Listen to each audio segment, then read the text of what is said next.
Bonjour à toutes et à tous. Bonjour à ceux qui êtes présents ici aujourd'hui dans ce magnifique restaurant. Je vous remercie déjà de votre fidélité. Alors je ne sais pas, on va noter ceux qui sont les plus fidèles. Est-ce que certains d'entre vous étaient là en 2014 lorsqu'on a fait la première conférence de presse? Ouais, super, bravo, bravo. C'est la 10e conférence de presse que l'on fait sur le saumon et la truite fumée. On en est très fiers parce que c'est un rendez-vous maintenant historique qu'on a réussi à institutionnaliser et on a beaucoup de belles choses à vous présenter aujourd'hui concernant en amont bien évidemment de ces fêtes de fin d'année qui sont un moment important pour le saumon fumé et la truite fumée et un moment important aussi pour les consommateurs de façon générale concernant les réveillons de Noël et les réveillons du 1er de l'an. Alors je ne vais pas être le seul aujourd'hui à vous présenter un certain nombre d'éléments concernant notre actualité. Je vais avoir d'abord Guillaume qui est ici, Guillaume Kervenal. Alors on est tous aujourd'hui, on est dans des entreprises, mais on est tous aujourd'hui avec la casquette de l'ETF et la casquette du groupe saumon et truite fumée en France. Donc voilà, ne vous soyez pas surpris, on ne va pas se nommer avec nos entreprises responsables. Quand on sera tout à l'heure au moment du déjeuner, pour ceux qui ne nous connaissent pas, on pourra effectivement raconter ce qu'on fait et où on travaille. Mais ce n'est pas l'objectif. Aujourd'hui, on est là avec la casquette de l'ETF. Donc Guillaume qui viendra nous rejoindre tout à l'heure. Il y a Vincent également, Gélamur, que vous connaissez, parce que ça fait longtemps qu'il participe à ces conférences de presse. Stanislas Giraud qui est ici, qui viendra nous rejoindre. Et j'ai aussi le plaisir de vous présenter, il est là, Clément Faure, qui est le chef ici de ce magnifique resto. Donc déjà, on va le remercier d'avance. Alors désolé pour ceux qui sont à distance, on n'aurait pas le plaisir de déguster les produits. On va le remercier par rapport à la cuisine qu'il va nous faire ce midi. On va le remercier aussi parce qu'il va venir à la fin de la présentation nous dire avec ses mots à lui comment le produit, le saumon, la truite, etc., on arrive à en faire quelque chose de sublime au niveau du restaurant. Il nous dira tout le bien qu'il pense de ces produits-là et de leur mise en œuvre. Donc merci d'avance Clément et merci de ton accueil ici dans ton restaurant. Alors, pour démarrer, déjà, vous l'avez vu dans la petite présentation, vous avez vu les fumeurs français sont confiants. Vous devez vous dire, mais ils ont pété un câble parce que les fumeurs français, dans la situation dans laquelle on est, dans la situation, on va dire, de contexte de crise économique et notamment de crise inflationniste, comment cette confiance et sur quoi est-elle assise? Alors, un certain nombre de choses très concrètes qui nous permettent effectivement d'être confiants par rapport à cette saison. Premier point, il y a un sondage qui est fait par LSA et YouGov, qui est un sondage récurrent, qui a lieu chaque année et qui mesure en amont de la saison l'envie des consommateurs français de fêter Noël. Alors, le chiffre en lui-même est important. Ce qui est important, c'est de voir l'extraordinaire résilience de ce chiffre-là sur les 3 ou 4 dernières années. C'est-à-dire que malgré la situation de crise, et vous le savez, ça fait, en tout cas sur l'alimentaire, la situation inflationniste, elle date depuis début 2022, fin 2021, début 2022, qui elle-même faisait suite à 2 ans de Covid. Donc on ne peut peut-être pas dire que ce monde-là a été épargné par les événements depuis 4 ans. Eh bien, il y a toujours, et ça c'est un chiffre qui vient de tomber, il y a toujours une formidable résilience, en tout cas dans l'intention des consommateurs de fêter Noël sur cette fin d'année. Deuxième point qui est important, c'est le rôle particulier que jouent les produits saumon et truite fumée dans ces moments de fête. Un sondage qu'on avait réalisé l'année dernière à cette même époque montrait que le saumon fumé était le produit de la mer préféré des fêtes de fin d'année. Dieu sait qu'il existe beaucoup de produits de la mer sur les fêtes de fin d'année. Donc c'est une confirmation. Et puis avec le foie gras, l'autre produit aussi iconique des fêtes de fin d'année, eh bien, il confirme ses positions. Le troisième point qui est important, c'est que je le disais, la crise de l'inflation, elle date, et la crise donc du coup de la consommation alimentaire, elle date depuis début 2022. Donc on a déjà un extraordinaire laboratoire qui est le Noël et le 1er de l'an 2022. Comment ça s'est passé? Il y avait déjà eu des hausses concernant les prix sur nos produits, et on a vu, et il y avait déjà les prémices de cette crise de consommation. Eh bien, en 2022, j'ai envie de dire, comme ça s'est passé quasiment à chaque fois qu'il y a eu des crises économiques majeures. Moi, j'ai le souvenir, je me plais à rappeler qu'un des réveillons les plus majeurs, les plus positifs qui a eu lieu sur ces 20 dernières années, c'était en 2008. 2008, c'était juste quelques mois après la crise économique financière mondiale.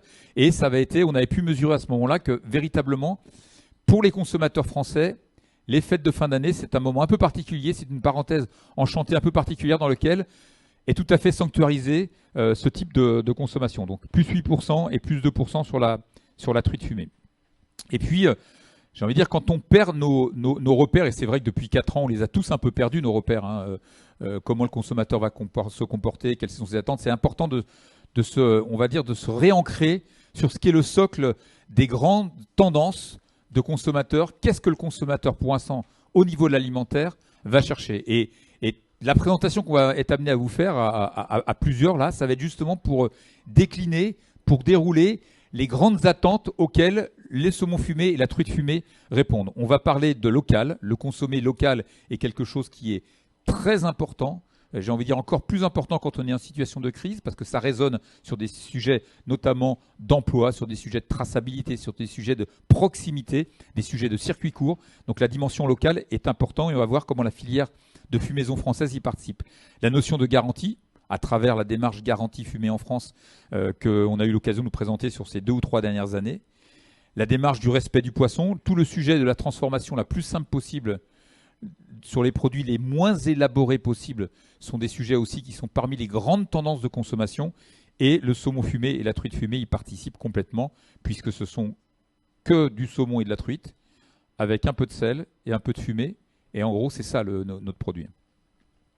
L'équilibre, parce qu'on a effectivement, ces produits-là ont des qualités nutritionnelles qui sont tout à fait adaptées à cette nouvelle consommation de flexitarisme. Hein. C'est ni être végétarien, ni être carnassier. C'est effectivement le consommateur, mis à part les 3-4% de végans en France, 96% des gens sont maintenant flexitariens.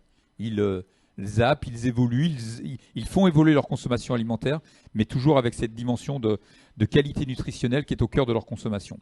Et puis n'oublions pas, on est sur cette fête de fin d'année, et malgré, on va dire, entre guillemets, la morosité ambiante, eh bien, cette dimension de plaisir est aussi un driver très important d'achat auprès des consommateurs. Cette dimension de plaisir est quelque chose d'important.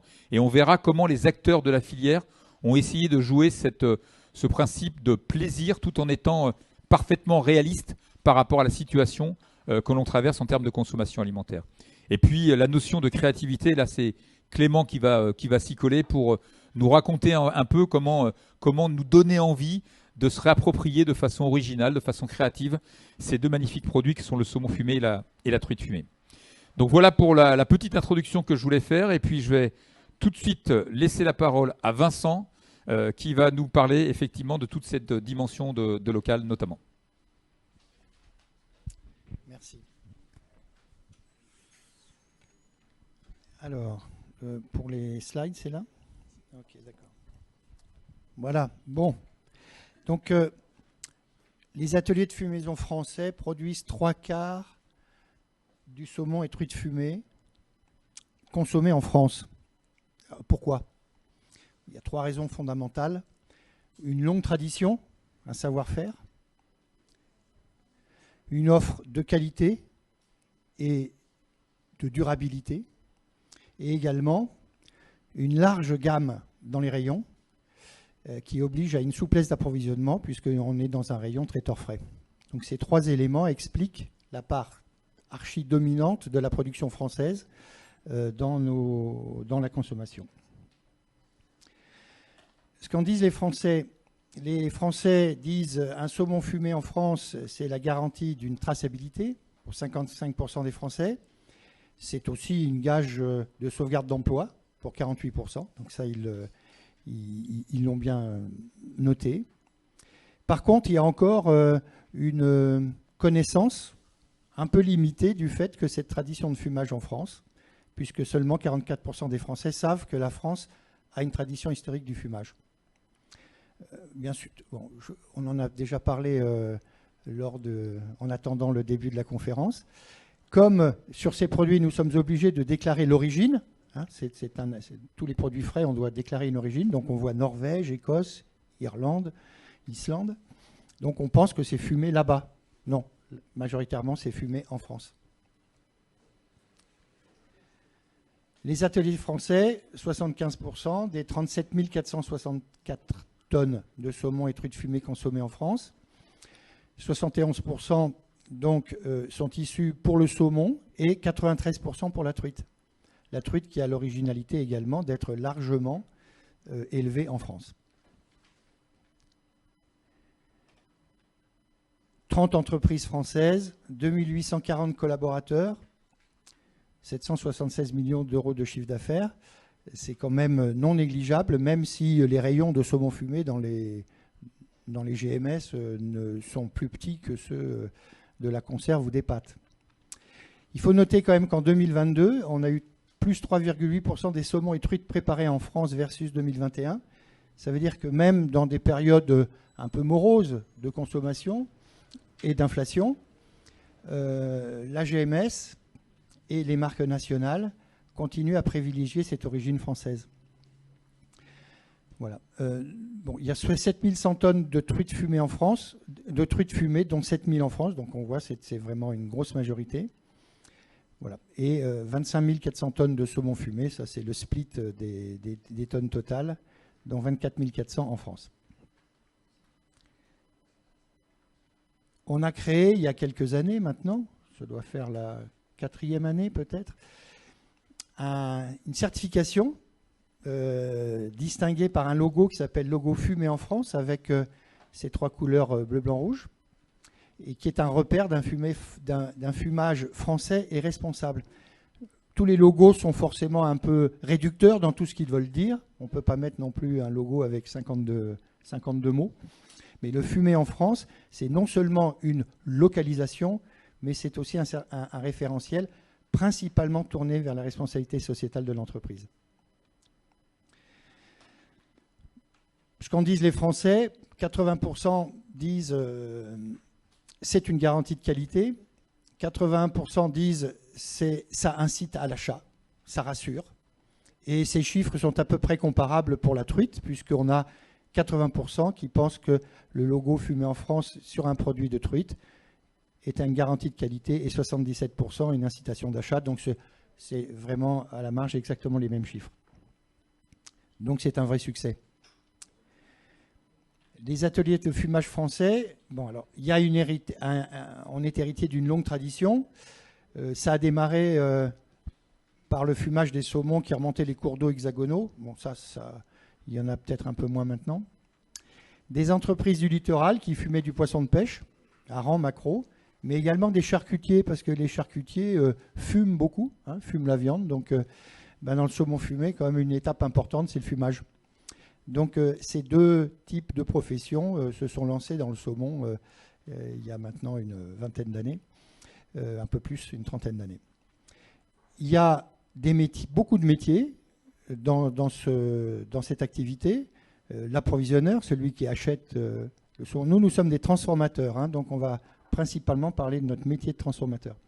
Certains peuvent être transformateurs et éleveurs, mais notre STF, c'est les transformateurs. Donc des approvisionneurs, des contrôles de matières premières, très importants, puisque les matières premières sont fraîches et elles sont majoritairement vendues frais avec tout un process frais jusqu'au bout, donc c'est très important de contrôler leur qualité. Des filteurs, leur filteur, c'est celui qui lève les filets. Des pareurs, c'est celui qui enlève sur le filet tout ce qu'on ne veut pas, les arêtes, les gras, la peau. Les saleurs, parce que fumé et salé sont les deux étapes importantes. Le salage est primordial pour la conservation des produits, et également pour sa saveur, mais à 80% c'est le taux de sel que l'on met et pour la protection. Les fumeurs, j'en ai déjà parlé, et puis les trancheurs, celui qui d'un filet vous propose soit des tranches, soit des cubes, des grandes tranches, des petites tranches, des coupes façon émincée. Il y a des tas de façons de couper le saumon et la truite. Le fumé en France est un logo pour identifier les savoir-faire français. Donc on l'a lancé en 2018. Donc je suis même, ça fait donc 18 à 23, ça fait plus que 4 ans, ça fait 5 ans. En 2019, on crée le logo fumé en France à destination du grand public. Alors c'est quand même important de considérer, puisque nous sommes 3/4 des produits consommés en France sont faits par des fumeurs français, et plus de 3/4 des fumeurs français sont dans le logo fumé en France. C'est-à-dire qu'ils ont choisi ensemble, tout en conservant bien sûr leur compétition commerciale qui est tout à fait naturelle et obligatoire, de se lancer dans un référentiel très exigeant sur l'ensemble du process, pour montrer qu'il y a une cohérence et qu'on veut défendre notre savoir-faire. Et c'est ce socle qui permet après d'être transcendé par toutes les initiatives de chacun des transformateurs. Depuis 2020, 85% donc préparés en France dans cette démarche. On a élargi la démarche à la truite fumée en 2021. Déjà, on voit apparaître ce logo fumé en France sur la truite, mais en 2021, on n'est qu'en 2023, donc il faut ce certificat est quand même assez exigeant, donc pour pouvoir le mettre en place, il faut quand même répondre à pas mal de choses. Et 8 entreprises ou marques entrées dans la démarche. Les marques nationales, pratiquement toutes les marques nationales sont sous le logo fumé en France, mais également les marques distributeurs. La majorité des marques distributeurs sont rentrées dans ce mouvement parce qu'elles en ont compris toute la cohérence. Un logo collectif, donc fumé en France, un point de repère clair, et la position du logo qui est soumis à l'engagement des entreprises et surtout le succès des audits que les entreprises passent pour avoir la capacité de mettre ce logo sur leur pack. Ça consiste en quoi, ce référentiel? D'abord, une localisation française, obligatoire, puis la gestion de 5 piliers de responsabilité sociétale, l'exploitation durable et gestion responsable des ressources marines, c'est très important puisque nous sommes transformateurs, notre devoir est de sélectionner des ressources marines durables. C'est d'ailleurs pour ça que dans ce référentiel, on s'oblige à acheter des poissons entiers pour avoir une full traçabilité, comme on dit, depuis l'œuf jusqu'au poisson qui nous arrive, et également la capacité de lire la qualité en direct sur l'ensemble du poisson qui est arrivé. La couleur des yeux, la couleur des ouïes, la manière dont il a été éviscéré, qui sont des marques extrêmement importantes pour savoir si la chair à l'intérieur est elle-même de qualité et notamment n'a pas subi trop de stress. La gestion responsable des ateliers de process et de transformation. Donc on a des critères sur... on est obligé d'avoir une analyse par exemple de notre bilan carbone pour qu'on montre à l'auditeur qu'on fait des progrès. Une surveillance étroite de la qualité depuis le poisson pêché ou élevé dans le respect de l'environnement jusqu'au fumé conditionné, dans le respect des traditions françaises. Ça a beau être un métier assez simple, je reçois des poissons, je lève des filets, je sale, je fume, je tranche, j'emballe, mais c'est un process, on vend un produit frais, qu'on appelle ready to eat, c'est-à-dire prêt à être consommé, donc il y a l'aspect qualité, visuel et organoleptique, mais aussi tout l'aspect du contrôle sanitaire, pour que les poissons, qui sont des poissons pleins d'oméga 3, vous donnent de la santé, mais ne vous rendent pas malade en parallèle. Et ça, c'est beaucoup, beaucoup de travail autour de ça. La maîtrise de la sécurité sanitaire et garantie de traçabilité de l'amont à l'aval de la filière. Il y a beaucoup d'analyses qui sont faites sur la matière première aussi. Et on trace beaucoup d'indicateurs là-dessus, que ce soit dans nos propres entreprises, mais également au niveau interprofessionnel, au sein du STF, parce qu'on a la chance d'avoir un centre technique, la CITPPM, qui reçoit des échantillons de tous. On est obligés tous d'apporter des échantillons chaque année pour qu'on puisse faire le bilan de la parfaite santé des poissons, que ce soit des saumons et des truites que l'on emploie. Préserver tout au long de la chaîne la qualité nutritionnelle, les délais entre le moment où on pêche, le moment où on s'est abattu, le moment où on filte, le moment où on fume, le moment où on tranche. C'est très important. Les taux de sel qui doivent être garantis, la température de la fumée dans les fours pour que ça ne soit pas trop haut, pas trop bas. Il y a plein de choses comme ça que l'on suit de manière très précise. Et la responsabilité sociale et sociétale des entreprises vis-à-vis de leurs salariés et de l'ensemble des parties prenantes. Si vous voulez savoir ce que c'est que tous ces engagements, il y a un guide que vous pouvez lire, qui n'est pas très compliqué, qui s'appelle la RSE 26000, et vous verrez tout ce que l'on suit, jusqu'à l'égalité homme-femme, les salaires, le droit syndical, la participation dans les centres de décision également d'une parité entre hommes et femmes, l'emploi de personnel handicapé, comment on participe avec les entreprises et les associations et les représentants des collectivités locales dans lesquelles nous travaillons, comment on s'harmonise. Tout ça, ça fait partie de ce qu'on appelle la RSE. On ne dit pas qu'on fait et on s'autocontrôle. Non, non, c'est un contrôle effectué par un organisme indépendant qui s'appelle Certipac, qui est un contrôleur exigeant. Il y a des contrôles réguliers, au moins tous les 18 mois, sur 70 points contrôlés, entre de l'amont jusqu'à l'aval et ces dimensions sociales et sociétales dont j'ai parlé, avec des KO, c'est-à-dire c'est un certificat et un référentiel qu'on peut perdre. Et pour moi, c'est fondamental qu'une certification puisse être perdue. Ça permet d'être exigeant et de continuer à faire ce que l'on a dit qu'on allait faire. Je crois que je suis arrivé à la fin de ma présentation et donc j'appelle Guillaume pour la suite du programme.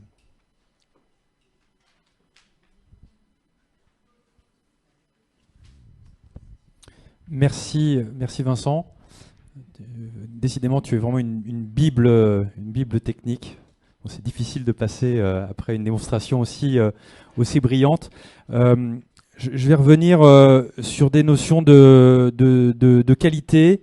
On a la chance de travailler un produit qui est en même temps très technique et très peu transformé, avec de haute qualité nutritionnelle et une haute qualité environnementale.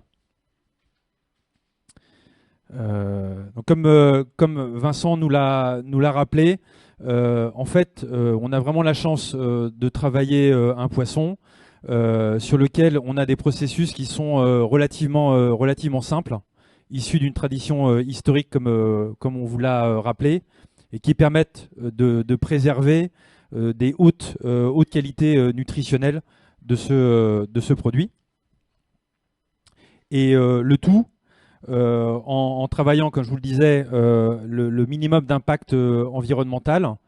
Et très concrètement, en fait, de quoi on parle. Comme vous le savez, hein, une partie significative en fait, du saumon qu'on travaille est un saumon qui est issu d'élevage, pour lequel il y a des efforts énormes qui ont été consentis par la filière pour réduire la proportion de poissons sauvages qui sont pêchés pour fournir la nourriture. On est obligé de maintenir un certain niveau de contenu de poisson pour assurer précisément les qualités nutritionnelles du poisson d'élevage. Mais par contre, toute la filière fournit un travail remarquable pour diminuer au maximum cette proportion. Et on arrive à peu près, en termes de protéines, 500 grammes de poisson sauvage pour élever 1 kg de saumon. Et puis par ailleurs, on a la chance aussi de bénéficier de labels qui sont en progression, notamment le label MSC et sa contrepartie pour l'aquaculture qui s'appelle ASC, et qui garantissent, là aussi, avec un référentiel très exigeant, la durabilité des procédures et des méthodes de pêche. Et puis par ailleurs, on a la chance d'avoir une filière sur laquelle d'abord on est sur des poissons, donc des animaux à sang froid, et donc sans faire de grands cours de physiologie animale.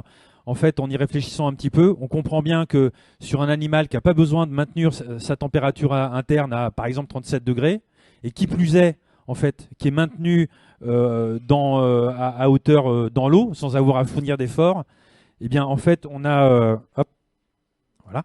On a un animal en fait sur lequel le maximum d'énergie est dépensé pour faire de la masse, et donc en fait on a je dirais une performance énergétique qui est extrêmement intéressante, et donc le minimum d'intrants qui est utilisé et de ressources pour pouvoir fournir de l'aliment. Et puis par ailleurs, en fait, on est sur une filière sur laquelle il y a énormément d'efforts qui sont consacrés pour minimiser les dépenses énergétiques avec un maximum d'électrification sur des énergies qui plus est décarbonées. Et on est tous maintenant au courant en fait de l'impact qu'il faut minimiser par rapport aux émissions de carbone. Et donc l'empreinte carbone en sortie d'élevage, elle correspond à peu près à 5 kg d'équivalent CO2 par kilo de saumon consommable, ce qui est très performant. Alors, je ne vais pas revenir très longuement sur ce que Vincent a expliqué, mais donc les qualités nutritionnelles du saumon et de la truite sont aussi garanties par les origines qui sont sélectionnées, principalement en Norvège, en Écosse, en Irlande pour le saumon, avec une part de saumon sauvage d'Alaska. Et puis sur la truite, un approvisionnement qui reste très majoritairement français, et puis d'autres origines majoritairement en provenance d'Union européenne. Donc le savoir-faire historique, je ne vais pas revenir là-dessus puisque Vincent nous a expliqué en fait en quoi le saumon qu'on produit aujourd'hui s'inscrit dans une tradition qui remonte à loin, hein, notamment sur le salage. Et donc, pour rapidement revenir sur ce qui garantit un travail pour lequel en fait il faut donner du temps, hein, c'est essentiel pour avoir un produit de qualité. Vous voyez que en fait, le salage, ça va prendre entre 4 à 12 heures. Les opérations de séchage, en fonction en fait de la biologie du poisson, eh ben, ça va prendre de 1h30 jusqu'à 12 heures. Et puis le fumage, en fonction aussi du goût plus ou moins prononcé qu'on va rechercher, on va prendre entre 2 et 12 heures. Donc en fait, derrière, il y a tout un savoir-faire de nos filières, de nos spécialistes pour ajuster, en fonction de la qualité du poisson, les paramètres qui vont garantir en fait le meilleur produit. Et puis un point qui est très important aussi et sur lequel on a une prise de conscience qui est de plus en plus importante, c'est la partie anti-gaspi. Et là, il y a un énorme travail qui est consenti par la filière sur plein de leviers différents. D'abord sur le levier des formats, hein, de 2 à 16 tranches, pour permettre en fait de répondre aux besoins de tout à chacun en fonction du nombre de gens que vous avez autour de la table. C'est hyper important, c'est que c'est un produit qui est intégralement consommable. Hein, quand le consommateur achète du saumon, en fait, il n'y aura rien qui sera mis de côté. Hein. L'intégralité de ce que vous achetez du point net est consommé. C'est pas toujours le cas. Et puis sachez aussi qu'en amont dans nos ateliers, en fait, toutes les parties du saumon sont valorisées. Donc il y a effectivement les parties nobles que nous consommons, mais après derrière, je dirais qu'il y a des coproduits qu'on va, par exemple, qui vont partir en cosmétique pour extraire en fait des principes actifs. Et donc c'est quelque chose qui est très important pour nous aussi, en fait, de maximiser l'usage et qu'il n'y ait pas de déperdition. Un point très important sur lequel il y a énormément d'efforts qui sont consentis, c'est tout ce qui a trait aux emballages, avec un projet qui est mené au niveau de l'interprofession et qui s'appelle Saumono. Donc, fabuleux jeu de mots, donc je crois que Vincent peut revendiquer la paternité. Donc Saumono comme saumon et mono comme monomatériaux. Hein, puisque vous savez tous que en fait, on travaille sur tout ce qui peut permettre de faciliter le recyclage. Et donc travailler sur du monomatériau, c'est un des critères importants qui va permettre de fiabiliser les processus de recyclage. Et derrière ça, en fait, juste que vous sachiez, c'est hyper technique, hein, parce que en fait, c'est des matériaux différents, donc il y a de la mise au point, et il y a un effort énorme qui est consenti au niveau de la profession pour faire ça. Et donc là encore, maximiser la recyclabilité de nos produits et donc minimiser l'impact environnemental. Et puis dernier point, donc j'ai parlé de qualité environnementale. Je vais revenir sur les qualités nutritionnelles en fait de notre produit, et qui plus est sur le fait qu'il s'inscrit complètement dans les nouvelles tendances, notamment sur le flexitarisme. Donc une consommation réduite, raisonnée de protéines animales et de haute qualité. Et là, ça tombe bien, en fait, le saumon s'inscrit, et la truite fumée s'inscrit parfaitement dans cette tendance, avec un produit qui est complètement reconnu par les Français, dans ses teneurs notamment en oméga 3. On ne va pas faire un cours de physiologie, mais c'est vraiment un acide gras qui sont essentiels à la physiologie, notamment à la réduction de cholestérol ou à la fabrication des membranes cellulaires. Et puis une teneur qui est aussi reconnue en protéines. Et donc ça fait l'unanimité auprès des Français, hein, 87% pour le saumon fumé et 9 personnes sur 10 sur la truite fumée. Donc c'est vraiment quelque chose qui est reconnu. Et puis, comme je vous le disais, donc c'est vraiment un produit qui permet complètement de s'inscrire dans ces tendances du flexitarisme, où on va privilégier en fait des protéines de haute qualité, peut-être moins souvent, mais avec un achat plaisir et de haute qualité, et sur le plan environnemental et sur le plan nutritionnel. Et voilà, je vais laisser la parole à Stanislas.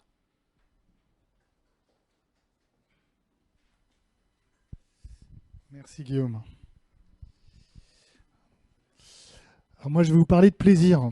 Quand on est dans des entreprises alimentaires en France, quand on connaît le rapport émotionnel et très fort que les Français ont à l'alimentation, on ne pouvait pas ne pas aborder le sujet du plaisir, en tout cas dans le cadre de cette conférence de presse. Alors c'est un plaisir qui est pour le saumon et la truite fumée, c'est vraiment un plaisir, un moyen abordable pour profiter des savoureuses fêtes de fin d'année avec toute la famille. Alors tous les mots sont importants et on va revenir parce que oui, c'est un moyen abordable et on va le voir, l'ensemble de la profession travaille pour offrir du plus petit format au plus grand format, pour offrir un maximum de visibilité sur ces produits-là. Et c'est aussi un moyen de fêter les fêtes de fin d'année de manière savoureuse. Alors ce que disent les Français, vous vous souvenez qu'il y a 76% des Français qui ont décidé de fêter Noël 2023, c'était le premier chiffre que Jacques a présenté. Quand on leur pose la question, quels sont pour vous les produits indispensables sur la table des fêtes? Donc en quoi est-ce qu'on a une responsabilité vis-à-vis de ça? Le saumon fumé, c'est le produit préféré, les produits de la mer préférés des fêtes de fin d'année. Vous le voyez devant les huîtres et les crustacés. 71% des Français déclarent que un Noël sans saumon fumé n'est pas vraiment un Noël.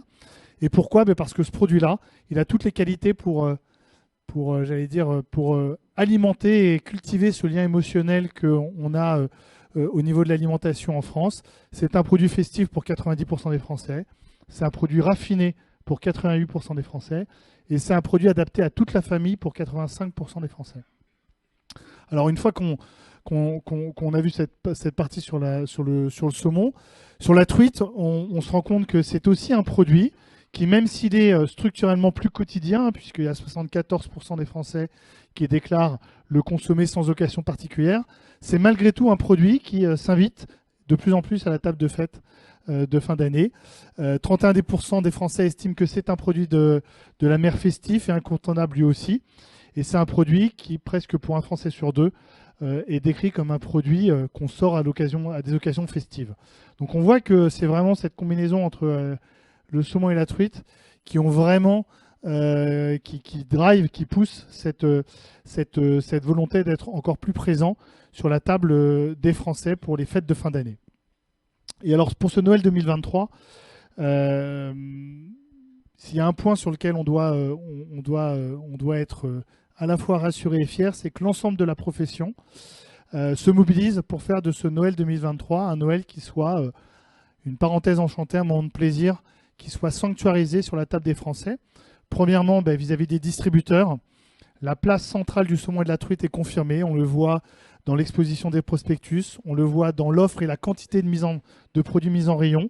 On le voit sur la partie promotionnelle. Il n'y a pas moins de pression promotionnelle cette année que l'année dernière sur les produits truite et saumon fumé pour Noël. Donc le distributeur joue le jeu de l'exposition, de la promotion, de la visibilité, de l'offre.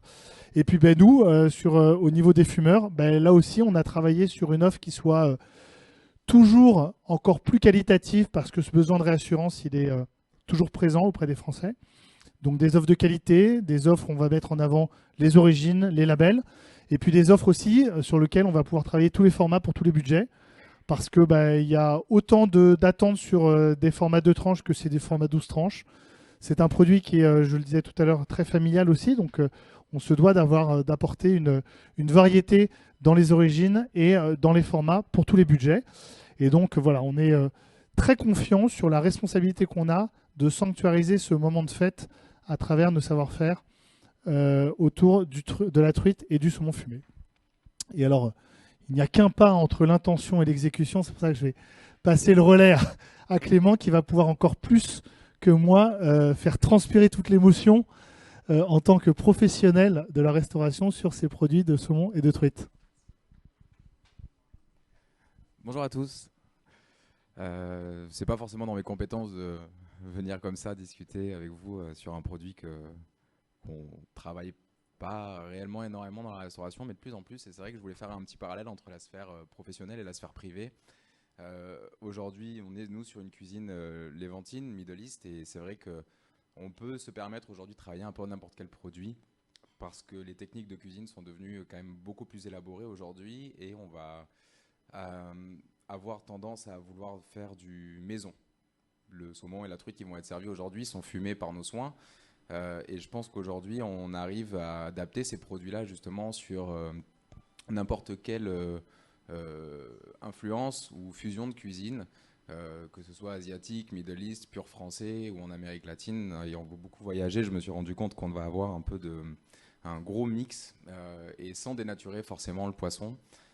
Et ça, c'est vrai que c'est une force, parce qu'aujourd'hui, on va travailler un poisson un produit que les gens connaissent et qui va apporter un côté rassurant. Et ça, pour nous, je pense qu'on a mis une entrée à la carte, un saumon gravlax qu'on a fait fumer également. Et c'est vrai que c'était une entrée, même si elle était plus chère que les autres, qui était commandée à 90%. Pourquoi ? Parce qu'effectivement, le saumon, tout le monde connaît.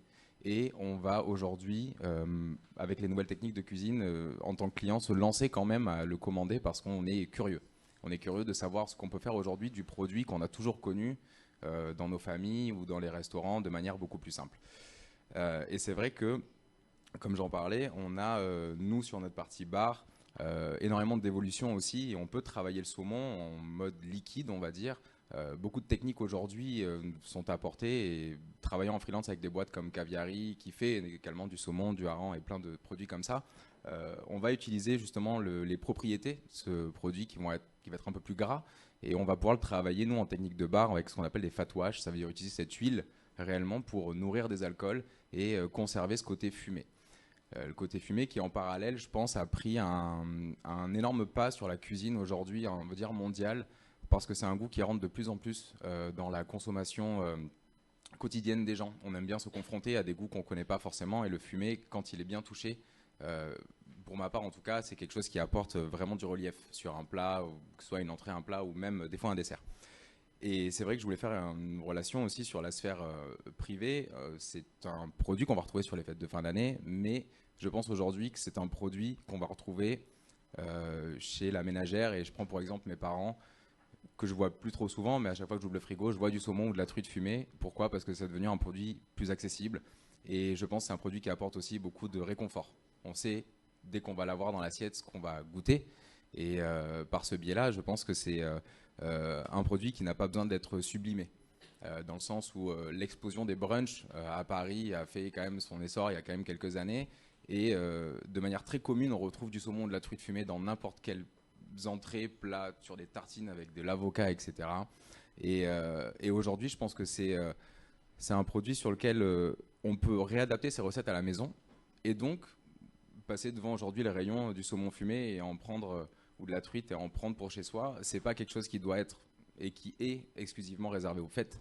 Je pense qu'aujourd'hui, on peut l'adapter sur une cuisine ou un dimanche au cours d'un brunch ou famille, sans forcément attendre les fêtes de fin d'année, l'avoir dans nos frigos et sur nos tables pour notre plus grand plaisir, parce que je pense qu'aujourd'hui on a une qualité de poisson qui est extraordinaire, et pour ma part, j'ai jamais été vraiment déçu d'un saumon que j'ai mangé, fumé ou non fumé. Et c'est vrai que je voulais faire ce petit parallèle, parce que en dehors d'être restaurateur, on est aussi particulier. Et le bien manger aujourd'hui prévaloir quand même sur l'achat un petit peu de masse, et des produits de consommation beaucoup plus quotidiennes comme le saumon font leur apparition. Et on en est assez ravis, et du coup ravis de vous recevoir aujourd'hui pour parler de ces produits. Voilà, je voulais faire un petit parallèle professionnel privé. Et j'espère que du coup ce qu'on vous a concocté pour faire une mini transition avec ce que vous allez avoir dans vos assiettes va vous plaire, et que vous allez passer un bon moment. Merci à tous. Merci Clément. Alors, on va faire un peu de supplice chinois, c'est-à-dire qu'avant de déguster les produits, on va quand même attendre 2 minutes juste pour faire une conclusion, surtout vous offrir la possibilité d'avoir la séquence auquel vous êtes habitués, la séquence de questions-réponses, parce que je pense que vous avez peut-être pas mal de questions à nous poser. On est tous là à votre dispo pour vous répondre, bien évidemment. Alors, juste en synthèse, juste vous redire un peu ce qu'il faut retenir de de cet échange que l'on a ensemble. Oui, la confiance que l'on a, même si effectivement le bilan de la saison, on pourra le faire qu'en janvier, mais ça c'est valable sur l'ensemble des marchés. Mais la confiance, elle est bâtie sur le fait de ce caractère, de ce statut toujours incontournable et qui s'est toujours révélé incontournable, y compris même dans les périodes qui étaient considérées comme les moins favorables. Et puis aussi le deuxième point, et c'est aussi, je pense, ce qui explique la résilience très très forte du saumon fumé et de la truite fumée, c'est cette capacité effectivement à répondre à des attentes de fond qui sont des attentes qui sont confirmées par toutes les études que l'on voit, les attentes de local, de garantie sur la traçabilité du produit, la traçabilité de la matière première, de respect du poisson, un produit le moins élaboré possible, de nutrition, de plaisir et de créativité. Donc on a le sentiment que le combo quelque part de tous ces éléments-là explique pourquoi ce produit-là, qui n'est pas un produit, peut-être que dans votre question, vous aurez des sujets concernant les prix, dans l'actualité dans laquelle on est, je ne serais pas vraiment surpris, je ne pense pas spoiler vos questions en le disant, eh bien il y a toujours cette côté magique du saumon qui fait qu'à un moment donné, cette dimension-là est un peu mis de côté par le consommateur parce qu'il y a cette dimension de plaisir. Clément l'évoquait tout à l'heure quand il disait dès qu'on a ce produit-là dans l'assiette, on n'a pas forcément besoin de le sublimer. Si on est un peu chef ou cuistot, on peut le faire, mais on n'a pas besoin parce que la notion de dimension de plaisir produit un peu 7 à 77 ans, objectivement aussi. Il y a cette dimension aussi de transversalité générationnelle qui est une dimension qui est très importante. Donc c'est tous ces éléments-là, toutes ces attentes de fond auxquelles le saumon et la truite répondent qui permettent d'être confiants sur cette fête de fin d'année. Et puis on aura l'occasion, j'espère, en début d'année prochaine de pouvoir ensemble partager le bilan de cette saison festive. Voilà, on en a fini pour la partie présentation. Et puis maintenant, alors il y a des micros qui peuvent circuler, donc n'hésitez pas à lever la main. On est à votre disposition. Voilà, donc il y a déjà 3, 4, 5 mains qui se lèvent. Bonjour, Sophia Boudarmala pour l'AFP. J'ai plusieurs questions. Je fais un tir groupé. Je voudrais que vous me précisiez, s'il vous plaît, la part exacte élevage-pêche. Je sais que c'est majorité d'élevage, mais je n'ai pas le chiffre en tête. Je ne suis pas spécialiste du sujet. Et quelle est la tendance vous nous avez donné un chiffre sur la part de poissons, enfin en tout cas protéines, poissons pêchés pour l'élevage. Est-ce que vous pouvez nous donner des repères, c'est-à-dire on en était où il y a 10 ans, ou on en était où il y a 2 ans, pour comprendre en fait où on en est aujourd'hui et quel a été le travail effectué. Et dernière question, ça concerne l'augmentation de prix. L'année dernière, vous nous aviez donné un exemple parlant pour le consommateur, c'est-à-dire on allait à 15 centimes de plus la tranche. Vous aviez donné ces chiffres-là. Qu'en est-il aujourd'hui? Il y a une augmentation, de quel ordre et qu'est-ce que ça va représenter? Je vous remercie. Alors, je vais essayer d'y répondre en mode un peu télégraphique. Ne vous en vexez pas parce que quand il y a beaucoup de questions, oui. Alors je vais essayer de répondre. La première question, ça représente quoi sur un 100% de produits, ce qui vient de la pêche, par exemple le saumon sauvage, sur la truite le problème ne se pose pas, hein, mais sur le saumon, ce qui vient de l'aquaculture et ce qui vient du saumon sauvage. Donc en France, en grande distribution, c'est 95,5. Hein, c'est 95% qui vient de l'aquaculture, que ce soit de Norvège, d'Écosse, d'Irlande, d'Islande, Danemark, etc., etc. Et 5% qui vient de saumon sauvage, essentiellement sur la côte ouest américaine, au niveau de l'Alaska, essentiellement. Ça, c'était la première question. Votre deuxième, c'était... Oui, alors là Vincent, peut-être que tu peux... Je vais te donner un micro, tu peux peut-être... Oui, alors c'est très important.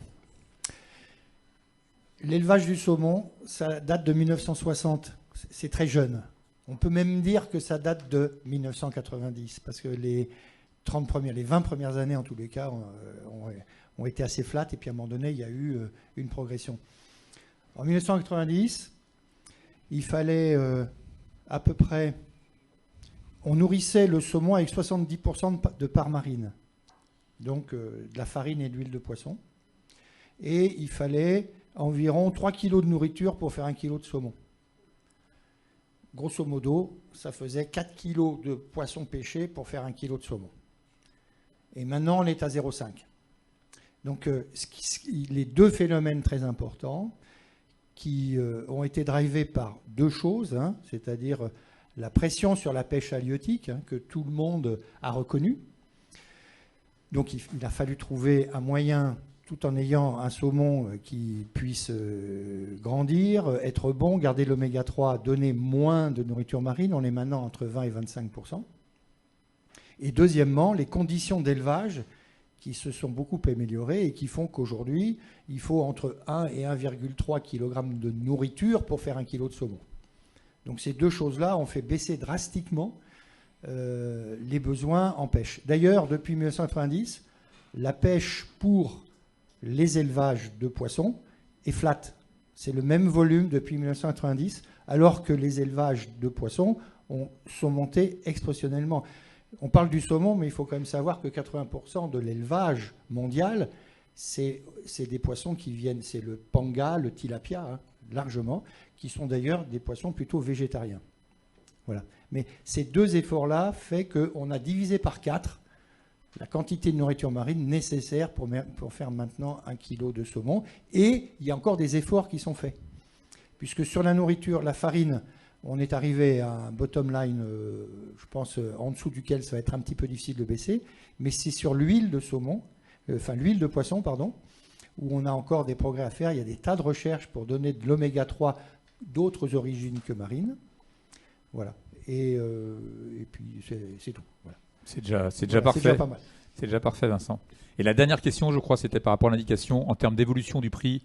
Alors, tout ce que je vais vous donner, c'est forcément conditionnel parce que ce n'est pas nous qui fixons les prix, ce sont les distributeurs et nous ne connaissons pas encore les prix qui seront pratiqués sur la fin d'année. Ce qu'on peut simplement dire, je faisais mon petit calcul là de mon coin pour essayer de ne pas dire trop de bêtises par rapport à ce qu'on avait pu communiquer l'année dernière.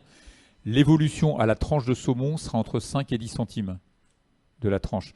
Donc, sachant qu'une tranche peut coûter, alors ça va dépendre de la sphère de prix, mais entre, on va dire, 1,50 € et 2,50 €, vous voyez que c'est, en même temps, je ne sous-estime pas l'impact de l'inflation. Je dis juste que pour un achat festif de fin d'année, entre 5 et 10 centimes de la tranche montre la réalité de ce que ça va être réellement. Et peut-être vous donner une deuxième indication, ça permettra peut-être de répondre à la question, c'est que on a essayé, et ça a été présenté, je crois, dans une des slides tout à l'heure, d'avoir des évolutions de nos prix qui soient vraiment au plus juste possible sur la réelle répercussion de nos prix.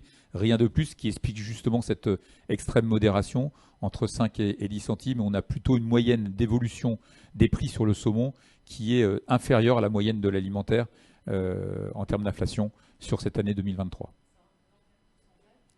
Alors c'est ça que je peux. C'est très compliqué de vous donner parce que le spectre est très très large suivant qu'on parle de premier prix ou de marque. Et puis c'est les distributeurs. Enfin, je ne sais pas les prix qui seront pratiqués en fin d'année. Et puis la promo, pas la promo, etc., etc. C'est pour ça que je vous dis le repère qui est de dire ce qui est globalement qui est cohérent, hein, qui est de dire que l'année dernière les 15 centimes qu'on vous avait donné, c'est plutôt du 7 centimes 5 cette année. C'est plutôt une hausse 2 fois moins importante que ce qui avait été fait l'année dernière.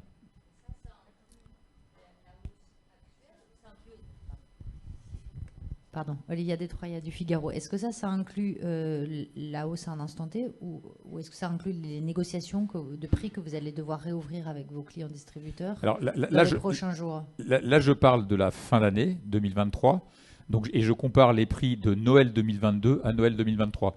Donc ça, cette évolution, c'est les impacts et les conséquences des négociations qui ont eu lieu sur le début de l'année 2023, sur l'ensemble de l'année 2023. Et il pourrait y en avoir de nouvelles d'ici la fin de l'année? En 2024, on verra bien. Les négociations vont s'ouvrir. Là, encore une fois, je ne peux pas être, moi, le porte-parole d'une profession. Je ne sais pas ce qui va être fait chez mon concurrent. Les concurrents ne savent pas ce qui va être fait chez moi. Ce que je sais, c'est que les coûts objectifs qui sont à la base de la fixation des prix pour 2024, les indicateurs que l'on a en termes de matières premières, notamment de taux horaires, ne sont pas à la baisse pour l'instant. Voilà. Donc je peux pas vous en dire beaucoup plus.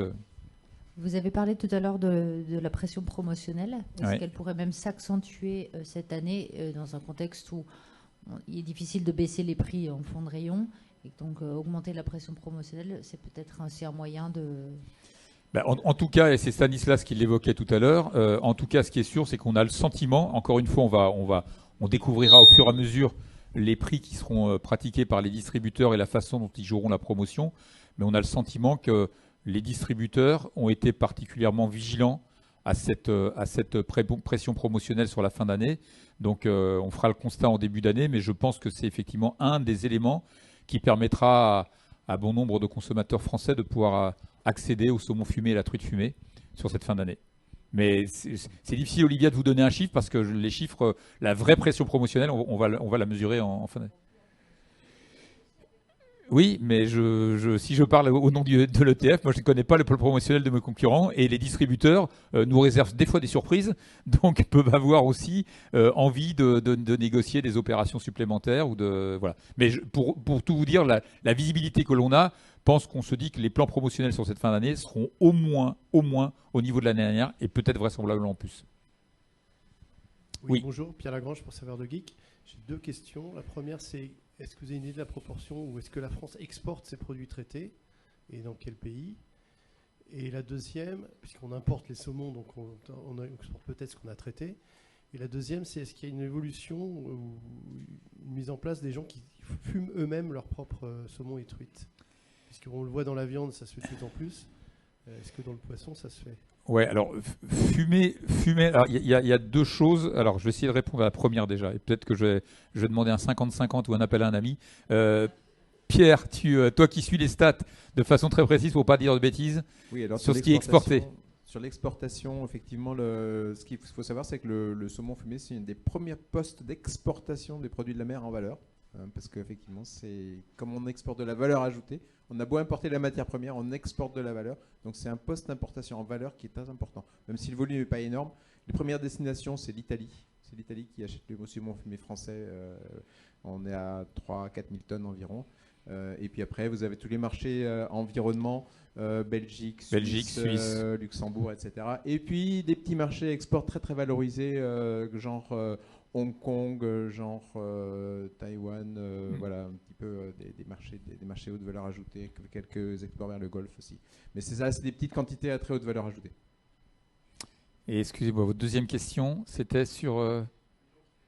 Oui, alors les gens qui fument, on observe. Alors, il y a une dizaine d'années, était pareil un autre. Enfin, dans la continuité de ce que vous dites, c'était les fumoirs qui existaient en magasin. C'est-à-dire que le saumon était fumé en magasin.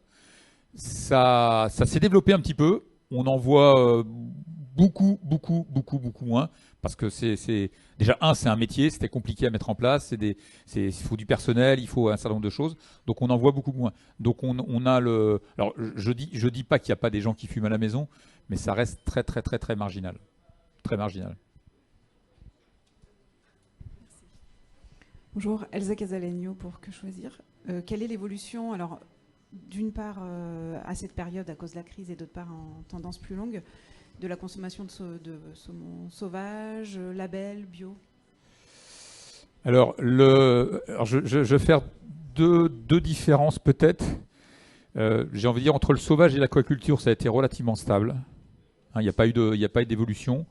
Après, sur le saumon bio, je pense qu'on a dû... Alors, j'ai pas fait, je ne sais pas si les uns les autres, vous avez des statistiques très précises là-dessus, mais on a eu une évolution du saumon bio dans la période un peu plus récente, qui a été un peu dans la même tendance que l'évolution d'ensemble des produits bio.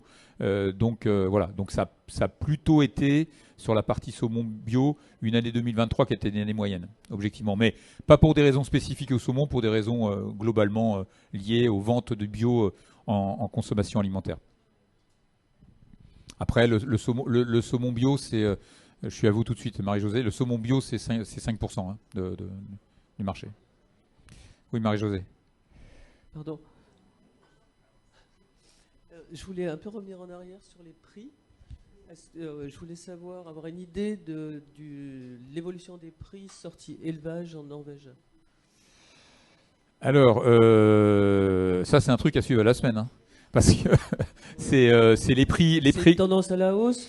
Ben, en tout cas, ce qui est sûr, c'est que on pensait sur début 2023, enfin sur fin 22-23, se dire bon là, le saumon qui était depuis 2 ou 3 ans à un prix relativement élevé en termes de matières premières, on pensait avoir atteint un certain stade, et on voit que sur ce deuxième semestre 2023, le saumon de Norvège, et en général l'Écosse réagit en sympathie, c'est assez indexé par rapport au saumon de Norvège, est plus élevé en 2023 qu'en 2022. Depuis globalement le début de l'année en moyenne, et ça s'est un peu exacerbé depuis cet été. Donc pour répondre en même temps à votre question, Marie-Josée, celle d'Olivia, pour les négociations 2024, pour l'instant, on n'a objectivement aucun élément qui nous permette de dire qu'il y aura de la déflation en 2024 sur le saumon. D'accord, mais là, vous ne nous donnez aucune idée, aucune proportion. Aucune idée. Je peux vous donner, je sais pas, les cours de la semaine dernière où c'était 84 NOK au lieu de 71 NOK. Non, mais c'est à peu près, c'est à peu près ça. L'idée, c'est qu'on a globalement, pour l'instant, on va dire au moins 10% de plus sur les dernières périodes, au moins 10% de plus de la matière première par rapport à l'année dernière. Mais là, on va être dans des schémas. Les prix de Noël sont déjà fixés dans les éléments que je vous ai donnés en termes de prix de vente tout à l'heure. Et là, on parle de 2024. Oui, juste, j'ai regardé justement ces cours sur 2023 pour savoir un petit peu comment ils se formataient. Et effectivement, sur l'année 2023, sur les 40 premières semaines, il y avait 30 semaines sur lesquelles le poisson était entre 10 et 20% plus élevé qu'en 2022. Après, il y a 10 semaines sur lesquelles il était un petit peu en dessous du prix de 2022, mais sur 30 semaines sur 40, il était entre 10 et 20%, entre 10 et 15% au-dessus du prix de la semaine équivalente de 2022. Donc c'est pour vous donner une indication effectivement de cette hausse. Après, c'est des courbes qui fluctuent à la semaine, comme l'a dit Jacques, donc effectivement c'est très difficile à...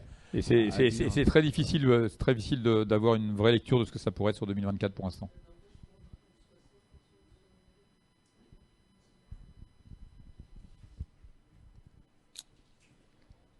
Est-ce qu'il y a d'autres questions ou de toute façon on peut continuer dans le cadre du déjeuner vous avez au moins une personne à chaque table des ETF, donc voilà. Je vous souhaite très bon appétit, je vous remercie de votre attention et à de suite.